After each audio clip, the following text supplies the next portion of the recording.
I wanted to talk today about a few of my favorite exercises and some personal rules of thumb for taking landscape and nature photography. Hello, my name is Richard Sherman and I'm one of the instructors for Princeton photo workshops. Today I'd like to share two of my favorite exercises and two rules of thumb that I've frequently shared with my students. First, let's start with a rule of thumb. Slow down. It's very easy to tell the difference between an advanced amateur and a professional photographer and a novice photographer. The advanced amateur and the professional photographer work much more slowly and much more deliberately. I recently read an interview with the famous photographer Clyde Butcher. He's well known for his landscape images of the Everglades. He uses a large format camera, and in his interview he mentioned why he was so tied to that camera for a number of reasons, not the least of which it slows him down. It makes him more deliberate and careful in his composition.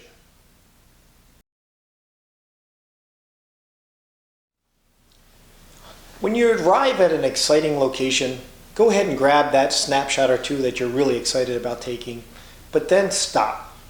Give yourself time to see. Ask yourself, what is this next shot really about? As landscape photographers, we love to take beautiful images, but beauty is just one aspect, one feeling that a scene can convey.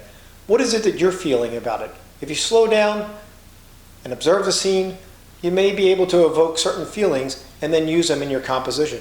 Perhaps it's a feeling of seclusion. Maybe there's an incredible calmness.